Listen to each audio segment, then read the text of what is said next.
Welcome back दोस्तों, स्वागत है आपके अपने चैनल पर। जैसा आप सभी को पता ही है कि ये पार्ट सेकंड है BHIE 142। जापान की हिस्ट्री की बात कर रहे थे हम, जापानी इतिहास पढ़ रहे थे हम। और उसमें मैंने आपको कुछ मोस्ट इंपोर्टेंट क्वेश्चंस के थ्रू, कॉन्सेप्ट के थ्रू एक क्लास दी थी जो पार्ट 1 थी हमारी। अब ये क्या है, आपका पार्ट सेकंड है जिसमें कुछ और इंपॉर्टेंट क्वेश्चंस की हम बात करेंगे। अगर आपको इस सब्जेक्ट के पेड नोट्स चाहिए तो आप क्या कर सकते हैं, हमारे ऑफिशियल व्हाट्सएप नंबर पर हमें मैसेज कर सकते हैं। टेलीग्राम चैनल ज्वाइन कर ले, वहाँ पर आपको फ्री क्लासेस के लिंक्स और पीडीएफ्स बिल्कुल फ्री ऑफ कॉस्ट मिल जाएंगे। तो चलिए स्टार्ट करते हैं आज की क्लास। आज की क्लास में आप एक चीज़ नोटिस करेंगे कि जितने भी क्वेश्चंस होने वाले हैं प्रीवियस ईयर पेपर के हैं, साथ साथ ये क्वेश्चन बार बार एग्जाम में आते हैं। सबसे पहले मेजी शासन, मैंने आपको बताया ही था जापान में 1868 यानी 1868 के आसपास मेजी शासन की स्थापना होती है। और किस शासन को हटाने के बाद ये शासन वहां पर आया था, तो तोकुगावा शासन को समाप्त करने के बाद, तोकुगावा शासन को समाप्त करने के बाद जापान में मेजी शासन की शुरुआत होती है। और यहीं से उपनिवेशवाद के विचार कि जापान भी दूसरे देशों को क्या कर सकता है, गुलाम बना सकता है, ये विचार जापान में आने शुरू हो जाते हैं। जापान में राष्ट्रवाद की विचारधारा आनी शुरू हो जाती है। तो आज का पहला कॉन्सेप्ट क्या है, कॉन्सेप्ट नंबर 1। पहला कॉन्सेप्ट है मेजी शासन के खिलाफ विद्रोह। तो आपको पता ही होगा कि जापान में एक समय के बाद, शुरुआत में तो मेजी शासन अच्छा लगा लोगों को, लेकिन एक समय के बाद मेजी शासन के खिलाफ जापान में बहुत से विद्रोह होने लगे। इस मेजी शासन के खिलाफ विरोध प्रदर्शन होने शुरू हो गए।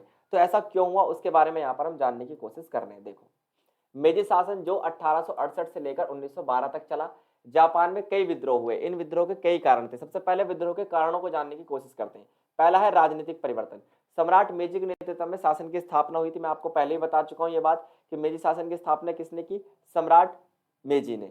और शोगुनेट जो प्रणाली थी, शोगुनेट प्रणाली जो थी वो समाप्त हो गई थी। शोगुनेट प्रणाली किस शासन की थी, ये शोगुनेट प्रणाली थी आपकी तोकुगावा शासन की, है ना। इसकी तोकुगावा जो शासन है उसकी प्रणाली होती थी। कई लोगों को लगता था कि नया शासन उनके अधिकारों और परंपराओं को खतरे में डाल रहा है। बिल्कुल सही, क्योंकि तोकुगावा जो शासन था वो इनकी परंपरा के अकॉर्डिंग था, और जो नया शासन था वो परंपरागत नहीं था, है ना। नया शासन क्या था, परंपरागत नहीं था। और यही कारण था कि लोग इसे समझ रहे थे कि जो मेजी शासन है ये परंपरा के खिलाफ है, हम अपनी परंपरा से दूर जा रहे हैं। जबकि जो तोकुगावा काल था, जो राजवंश था, वो वहां का परंपरा को मानकर चलता था या फिर परंपरा के अकॉर्डिंग शासन चलाता था। हर सोसाइटी, हर समाज, हर देश अपनी परंपरा से जुड़ा रहना चाहता है। यही बिल्कुल ठीक कब किया था, यही बिल्कुल ठीक भूटान ने किया था जब भूटान में लोकतंत्र आया। लेकिन फिर भी उसने क्या किया, वहां पर राजा के पद को कायम रखा। ये एक परंपरा से जुड़ाव की ही बात है। ठीक वैसे ही यहाँ के जापानी लोगों को ऐसे लगने लगा कि ये जो मेजी शासन है ये हमारी परंपराओं को समाप्त कर रहा है। जो राजा महाराजाओं की परंपरा थी, जो राजवंश यहाँ पे चलते थे, उनको समाप्त कर रहा है और धीरे धीरे हम अपनी परंपराओं से अलग हट रहे हैं। तो पहला कारण तो हो गया राजनीतिक परिवर्तन। दूसरा कारण क्या है इसका, इसका जो दूसरा कारण है आप देख पाएंगे, इसका दूसरा कारण है सामाजिक परिवर्तन। सामंती व्यवस्था का पतन। जो सामंती व्यवस्था होती है, सामंती व्यवस्था मैंने आपसे कहा था, सामंती व्यवस्था ऐसी होती है जिसमें सबसे ऊपर होता है सम्राट, सम्राट के नीचे होते हैं सामंत, सामंत बोले तो जमींदार, है ना। सामंत बोले तो कौन, आपके जमींदार, ठीक है, जमींदार। इसके अलावा कौन आपके, कौन इसके नीचे आपके आते हैं, कौन, किसान, है ना। तो किसान टैक्स वसूल, किसान से टैक्स कौन वसूलता, सामंत, और किसको देता है इकट्ठा करके, सम्राट को। ये व्यवस्था तोकुगावा काल में जापान में थी, लेकिन जब मेजी शासन आया इस व्यवस्था को पूरी तरीके से समाप्त कर दिया गया। किसानों और समुराय वर्ग की स्थिति में गिरावट आई, क्योंकि समुराय वर्ग अब समाप्त हो गया और किसानों की स्थिति भी क्या हो गई, खराब होने लगी। कई लोगों को लगता था कि नई सामाजिक परिवर्तन जो हुए हैं उनके लिए कोई जगह नहीं है ना। किसानों को लगने लगा कि जो नई सामाजिक व्यवस्था मेजी शासन ने बनाई है वो केवल अपने हित के लिए बनाई है, अपने प्रॉफिट के लिए बनाई है, उसमें हमें कोई भी लाभ नहीं मिलेगा। आर्थिक परिवर्तन क्या क्या हुए, जापान में मेजी शासन ने औद्योगिकरण किया था, यानी कि उद्योगों को बढ़ावा दिया था। आप सबको मैंने बताया ही था कि मेजी शासन ने क्या किया था, उद्योगों को बढ़ावा दिया था। ये बात हमें पता ही होनी चाहिए, ठीक है। और साथ साथ इन्होंने शहरीकरण किया था, क्योंकि जापान का आधुनिकीकरण किया, गांव को शहर में कन्वर्ट करना शुरू कर दिया। इससे भी लोगों को दिक्कत ये थी कि आर्थिक परिवर्तनों से क्या हो रहा था, उनके जीवन स्तर को कम करने की कोशिश की जा रही थी। लोगों को ये तो लगा नहीं, क्योंकि लोग विकास को बहुत जल्दी समझ नहीं पाते। मेजी शासन विकास के लिए औद्योगिकरण कर रहा था, पर लोगों को लगा कि ये हमारे समाज पर नकारात्मक प्रभाव डालेगा। तो ये कुछ कारण थे जिनकी वजह से मेजी शासन के खिलाफ विद्रोह होने शुरू हुए। कहानी समझ में आई आपको कि मेजी शासन के खिलाफ विद्रोह क्यों हुए, इन कारणों से हुए। आप जानते हैं कौन कौन से विद्रोह मेजी शासन के खिलाफ हुए। सबसे पहला है सात सुमा विद्रोह, जो 1877 में हुआ। यह विद्रोह पूर्वी सामंत प्रभुओं द्वारा किया गया था, जो अपनी शक्ति और विशेष अधिकारों को खोना नहीं चाहते थे। मेजी शासन ने यह कह दिया था कि जितने भी सामंत हैं, जितने भी क्या है दोस्तों, सामंत हैं, उनकी सबकी शक्तियां क्या कर दी जाएंगी, समाप्त कर दी जाएगी। तो सामंतों और जमींदारों ने मिलकर, वहां के जापान के जमींदारों ने और सामंतों ने मिलकर क्या किया, ये सातसुमा विद्रोह किया, जिसमें इन्होंने ये कहा कि जितने भी हमारी शक्तियां हैं, जितने भी हमारे विशेष अधिकार हैं, वो हमसे ना छीने जाएं। अगला विद्रोह आता है चिंसू सिंटो विद्रोह। ये भी 1887 में ही हुआ, 1877 में। यह विद्रोह क्या था, एक राष्ट्रवादी समूह का था जो सम्राट मेजी को अधिक शक्तिशाली बनाना चाहते थे। ये विद्रोह क्या था दोस्तों, ये एक पक्ष वाला विद्रोह था। ये एकमात्र ऐसा विद्रोह था जो लोगों को लगा कि खिलाफ है किसके, मेजी शासन के, लेकिन नहीं, ये मेजी शासन को और ज्यादा शक्तिशाली बनाना चाहते थे। फिर आता है जोई विद्रोह, जो 1878 यानी एक साल बाद हुआ। यह विद्रोह किसानों का था जो कठिनाइयों से क्या थे, नाखुश थे। किसका विद्रोह था, किसानों का, जो बहुत ज्यादा नाखुश थे। मैंने अभी बताया ना, जो सामुराई प्रथा खत्म की थी और सामंती व्यवस्था खत्म की थी, उसके कारण किसान बहुत ज्यादा क्या थे, परेशान थे, नाखुश थे। उन्होंने ये आपका जोई विद्रोह शुरू किया। फिर आता है रिहेई विद्रोह। रिहेई विद्रोह भी 1878 में शुरू हुआ। यह विद्रोह भी किसानों और सामुराई वर्ग का ही था। इन दोनों की स्थिति किस वंश में अच्छी थी, इन दोनों की स्थिति तोकुगावा वंश में बहुत अच्छी थी। लेकिन जैसे ही कौन सा वंश आया, मेजी वंश आया, नया शासन आया, तो ये लोग क्या हो गए, नाराज हो गए। इसलिए ये 4 प्रकार के विद्रोह थे जो किसके खिलाफ हुए, मेजी शासन के खिलाफ हुए। तो उम्मीद है इतनी कहानी आपको समझ में आई होगी कि मेजी शासन के खिलाफ कौन कौन से विद्रोह हुए और क्यों क्यों ये विद्रोह हुए, ये सब बात मैंने आपको यहाँ पर बता दी। आगे देखिए अगला क्वेश्चन, जापान में शास्त्रीय कला की विशेषताएं। शास्त्रीय कला यानी एक क्लासिकल आप कह सकते हैं आर्ट। जापान की अपनी एक कला है, अपना एक साहित्य है, अपनी एक संस्कृति है। तो शास्त्रीय कला मतलब जो पुराने समय से पीढ़ी दर पीढ़ी वहां पर चली आ रही है, उस कला की हमें यहाँ पर क्या बता देनी है, उस कला की हमें यहाँ पर विशेषता बतानी है। जापान की शास्त्रीय कला 6ठी शताब्दी से 12वीं शताब्दी के बीच की है, यानी 600 से लेकर आप कह सकते हैं 1200 कॉमन एरा के बीच की कला को हम क्या कहते हैं, जापान में शास्त्रीय कला कहते हैं। यह कला जापानी इतिहास में कला, संस्कृति, साहित्य, राजनीतिक पहलुओं का विकास समझाती है। इस कला से हमें क्या पता चलता है, जापान की हिस्ट्री। इसी कला से हमें जापान की हिस्ट्री का पता चलता है, साहित्य का पता चलता है। चलिए इसकी कुछ विशेषताएं बताता हूं मैं आपको। पहला है तांग राजवंश का प्रभाव।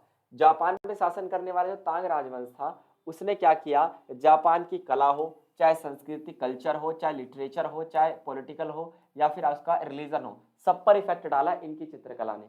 ठीक है, इसके अलावा आपका क्या आता है, फिर आता है केंद्रीकृत सरकार। इस काल में जापान में केंद्रीकृत सरकार की स्थापना हुई, सम्राट अधिकार मजबूत हुए, देश का शासन व्यवस्थित तरीके से चलने लगा। कहने का मतलब यह है कि नए नए काल आते रहे और नए नए तरीकों से शास्त्रीय कला का क्या होने लगा, विकास होने लगा। लेकिन जितने भी वंश रहे हो, चाहे वो तोकुगावा राजवंश हो, चाहे मेजी राजवंश हो, हर वंश ने क्या किया है, जापान में क्या किया है, बहुत सारी कलाओं को क्या किया है, बढ़ावा दिया है। आप कह सकते हैं शास्त्रीय काल जो है, जो क्लासिकल पीरियड है, उसमें मुख्यतः या तो कला का विकास हुआ, या संस्कृति का विकास हुआ, या साहित्य का विकास हुआ। जैसे बौद्ध धर्म का प्रभाव, शास्त्रीय काल जो था, शास्त्रीय काल में जापान का प्रमुख धर्म कौन सा बन गया, बौद्ध धर्म बन गया। और आज भी जापान का प्रमुख धर्म कौन सा है, बौद्ध धर्म ही है। कौन से काल में बना, शास्त्रीय काल में बना। ठीक है, इसी काल में मैंने आपको बताया ना, कला का विकास हुआ, इसी काल में साहित्य का विकास हुआ। साहित्य में पद्य भी लिखे गए, गद्य भी लिखे गए, यानी कहानियां भी लिखी गई और कविताएं भी लिखी गई। यह है जापान का कौन सा काल, शास्त्रीय काल। इंपोर्टेंट क्वेश्चन, एग्जाम में इससे बार बार क्वेश्चन आता है कि जापान में जो शास्त्रीय काल रहा है, क्लासिकल पीरियड रहा है उसके इतिहास का, उसकी क्या विशेषताएं हैं। अगर आपको इतनी बात समझ में आ गई हो तो हम आगे बढ़ते हैं, चीजों को समझने की यहाँ पर क्या करेंगे दोस्तों, कोशिश करेंगे। चलिए नेक्स्ट क्वेश्चन जो एग्जाम में आता है आपका, तोकुगावा जापान में संस्कृति। अब बात कर रहे हैं दोबारा, एक क्वेश्चन और आपसे पूछा जाता है, जो जापान का वो वाला टाइम जब जापान पर तोकुगावा राजवंश का शासन था, उस समय संस्कृति किस प्रकार की थी, वहां की कल्चर कैसा था। तो तोकुगावा राजवंश कब से कब तक, 1603 से लेकर कब तक, 1868 तक। तो आप ये कह सकते हैं लगभग लगभग कितने साल का ये पीरियड हो गया आपका, ये आपका 265 ईयर्स के आसपास का क्या हो गया, आपका पीरियड हो गया। ये बात आपको याद रखनी है। जापान के इतिहास में एक शांतिपूर्ण काल रहा, समृद्ध काल रहा, मैं आपको कई बार बता चुका हूं। तोकुगावा संस्कृति की विशेषताएं क्या थी, शांति और समृद्धि। तोकुगावा काल में आपको एक बात याद रखनी है कि हमेशा शांति बनी रही, हमेशा समृद्धि बनी रही, क्योंकि ये एक तरीके से आप कह सकते हैं परंपरागत व्यवस्था थी जापान की, जिससे लोग भी खुश रहते थे। सामाजिक स्थिरता, समाज में क्या थी, स्थिरता थी। मैंने आपको बताया था समाज में कितने वर्ग थे, 4। समुराई को सबसे ऊपर माना जाता था। इनकी स्थिति का पतन कब हुआ, जब मेजी शासन आ गया, इनकी स्थिति पूरी तरीके से समाप्त होगी। किसान जो दूसरे स्तर पर थे, इनकी स्थिति मेजी शासन से क्यों खराब हुई, क्योंकि सामंती व्यवस्था को समाप्त कर दिया। जैसे ही सामंती व्यवस्था को समाप्त किया, वैसे ही किसानों की स्थिति बिगड़ गई। कारीगर हो गए, व्यापारी हो गए, ये 4 वर्ग थे किसमें, तोकुगावा काल में। नियो कन्फ्यूजीवाद, कन्फ्यूजीवाद पर मैंने आपको चाइना में भी पढ़ाया था, यहाँ पे भी समझ लो। तोकुगावा काल में नियो कन्फ्यूजीवाद का प्रभाव था। इसका मतलब यह है कि कन्फ्यूजिवाद क्या होता है मैं आपको बताता हूँ। विकास, कल्चरल विकास, आप कह सकते हैं कला का विकास, संस्कृति का विकास, शिक्षा का विकास, ये सब क्या है, कन्फ्यूशिवाद विचारधारा है। यानी मानवता की भलाई एक तरीके से क्या आपकी कन्फ्यूजिवाद है। और उस कन्फ्यूजिवाद का विचार कहाँ आया, जब जापान में तोकुगावा राजवंश काम करता था। ठीक है, चलिए आगे बढ़ते हैं, चीजों को समझते हैं।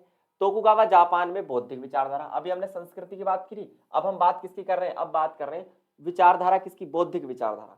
बौद्धिक विचारधारा कहने का मतलब यह है, आप ऐसे समझ के चलिए कि जब जापान के अंदर कौन सा राजवंश था, तोकुगावा राजवंश था, तो उस समय जापान में किस किस विचार के लोग रहते थे। जैसे आप भारत के कंटेक्स्ट में बात करें तो भारत में उदारवाद, मार्क्सवाद, आप देखेंगे नव उदारवाद, परंपरागत उदारवाद, तो बहुत सारे राजनीति के एस्पेक्ट हैं, सोच है, विचारधाराएं हैं। लेकिन जापान में किस तरीके की थी वो हम जानेंगे। देखो, सबसे पहला आता है न्यू कन्फ्यूजिवाद। मैंने आपको बताया था न्यू कन्फ्यूजिवाद जो है ये कहता है कि संस्कृति का विकास हो, शिक्षा का विकास हो, राजनीति का विकास हो। सीधी सी बात है, ये एक प्रकार की विचारधारा हो गई। दूसरी विचारधारा थी शास्त्रीय शिक्षा। जापान का जो तोकुगावा काल है उसमें यह माना जाता था कि लोगों को शास्त्रों की शिक्षा दी जाए, क्लासिकल शिक्षा दी जाए। जापान में कौन सी शिक्षा हो, क्लासिक्स की शिक्षा हो, जापान के इतिहास की शिक्षा हो, है ना, शास्त्रीय शिक्षा यहाँ पर दी जाए। तीसरी विचारधारा राष्ट्रवाद, जो मेजी शासन के समय पर आई थी।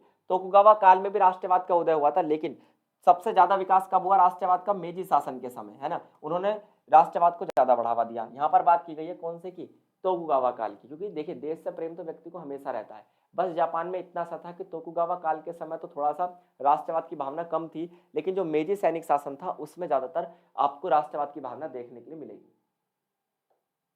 उम्मीद है आपको तोकुगावा जापान में बौद्धिक विचारधारा यहां पर समझ में आ गई होगी। अब आता है जापान पर तेल आघात का प्रभाव। इसको समझना थोड़ा सा टिपिकल क्वेश्चन है, लेकिन बार बार क्वेश्चन पूछा जाता है। तेल आघात क्या है मैं आपको बताता हूं, समझने की कोशिश करना। तेल आघात जिसे इंग्लिश में कहते हैं ऑयल शॉक, कब से कब तक हुआ, दो बार हुआ है। 1973 से 74 के बीच, 79 से 89 के बीच, एक एक साल के लिए दो बार ये घटनाएं हुई हैं, जिनके कारण तेल की कीमतों में अचानक क्या हुई, वृद्धि हुई। तेल आघात क्या है, जब ऑयल की, ऑयल मतलब पेट्रोलियम, ऑयल का जो प्राइस है, इसकी जो कीमत है वो क्या हो जाए, एकदम से बढ़ जाए, बहुत ज्यादा बढ़ जाए। इसका प्रभाव पूरे विश्व पर पड़ता है। हमसे पूछा गया, क्योंकि हम जापान का इतिहास पढ़ रहे हैं, तो हमसे पूछा गया कि जापान पर इसका क्या प्रभाव पड़ा, ये हमसे यहाँ पर पूछा गया है। तेल आघात के कुछ प्रभाव आपको यहाँ पर बताने कि तेल आघात के क्या प्रभाव पड़े। जैसे पहला है आपका आर्थिक मंदी। तेल की कीमतों में वृद्धि के कारण जापान की अर्थव्यवस्था पर पहला क्या प्रभाव पड़ा, जापान की अर्थव्यवस्था में मंदी छा गई। क्यों, क्योंकि देखिए तेल की स्थिति अगर महंगी हो जाएगी तो तेल के कारण बाकी वस्तु की जो स्थिति है वो भी क्या हो जाएगी, महंगी हो जाएगी। तो जापान किस स्थिति की में चला गया, जापान चला गया आप कहिए महंगाई की स्थिति में, है ना। और जैसी वस्तुएं महंगी होने लगी, लोगों ने उनकी जो डिमांड थी, आप कह सकते हैं एग्रीगेट डिमांड थी, या फिर आप कह सकते हैं जो मांग थी, वो लोगों ने कम कर दी, और कम मांग के कारण अर्थव्यवस्था मंदी में चली गई, मुद्रास्फीति बढ़ी, यानी क्या हुआ, तेल की कीमतें लगातार बढ़ी। इसके अलावा ऊर्जा संकट। ऊर्जा संकट क्यों, क्योंकि जब तेल महंगा हो जाएगा और ऊर्जा का सबसे बड़ा साधन क्या होता है, पेट्रोलियम, तो जापान में पेट्रोल की भारी कमी आने लगी, लोग पेट्रोल से बचने लगे, औद्योगिक उत्पादन में कमी। अब आप ही देखिए ज्यादातर मशीनें तेल से चलती हैं, पेट्रोल डीजल से चलती हैं, है ना, और उनसे संबंधित जो ऊर्जा के संसाधन है उनसे चलती हैं। तो इसलिए उद्योग धंधे बंद हो गए जापान के, और साथ साथ जापान में बेरोजगारी बढ़ने लगी। क्यों, क्योंकि जब देश में उत्पादन कम हो जाएगा तो लोगों को काम से हटाया जाएगा, तो बेरोजगारी क्या होने लगेगी, बढ़ने लगेगी। ये इकोनॉमिक्स का कॉन्सेप्ट है, इसे हम चेन इफेक्ट कह सकते हैं मुद्रास्फीति का। चलिए, तो ये क्वेश्चन भी आपको समझ में आ गया होगा। अब इसको थोड़ा सा और बात करेंगे कि एक आर्थिक शक्ति के रूप में जापान की क्या विशेषता है। जापान आप देख ही रहे होंगे, हाल फिलहाल की बात करें तो टेक्नोलॉजी के मामले में दुनिया में सबसे आगे, लगभग आप कह सकते हैं। सुरक्षा के मामले में मैंने आपसे कहा था कि अमेरिका इसकी सुरक्षा करता है, तो सुरक्षा कोई खास इसको कोई खतरा नहीं है। साथ साथ आप देखेंगे कि जापान जो है कम पॉपुलेशन वाला और दुनिया का एकमात्र ऐसा देश आप कह सकते हैं जो आर्टिफिशियल इंटेलिजेंस पे ज्यादा वर्क करता है, रोबोटिक्स पे ज्यादा वर्क करता है। तो आप देखेंगे आर्थिक शक्ति के रूप में जापान को हम देखना चाहें अगर, तो हम ये देख सकते हैं कि वास्तव में जापान को एक सत्ता का वैकल्पिक केंद्र कहा जाने लगा है। जो जापान, ये जापान क्या कर सकता है, दुनिया में किसी भी देश को टक्कर दे सकता है, वो अलग बात है दे या ना दे। जापान दुनिया की तीसरी सबसे बड़ी अर्थव्यवस्था है, थर्ड लार्जेस्ट इकोनॉमी आप इसे कह सकते हैं, दुनिया की तीसरी सबसे बड़ी इकोनॉमी, ठीक है। यह एक विकसित देश है और दुनिया के सबसे बड़े निर्यातक और आयातकों में से एक है। सबसे ज्यादा निर्यात करता है चीजों का, सबसे ज्यादा क्या करता है, आयात करता है। यहाँ के लोग 18 घंटे काम करना पसंद करते हैं। जापान की आर्थिक शक्ति देखिए, उच्च शिक्षा, सबसे पहले कारण क्या है यहाँ पर, उच्च शिक्षित और कुशल कार्यबल।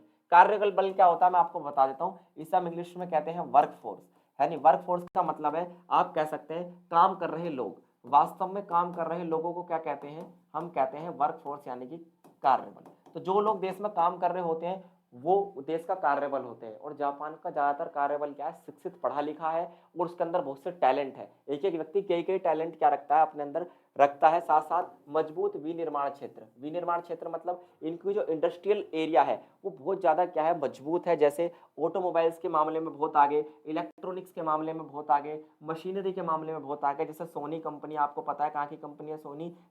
जापान की कंपनी है। तो ये इस चीज़ में बहुत ज़्यादा आगे है। इसके अलावा अनुकूल व्यापारिक वातावरण, जापान में अनुकूल व्यापारिक वातावरण है जो निवेश को आकर्षित करता है। निवेश को भी आकर्षित करता है। व्यापारिक वातावरण इसलिए भी है क्योंकि आप देखिए जापान जो है वो द्वीपीय देशों से बना है। आप कहते हैं द्वीपीय देश, आप इसे कह सकते हैं, या ये कह सकते हैं छोटे छोटे द्वीप से बना है।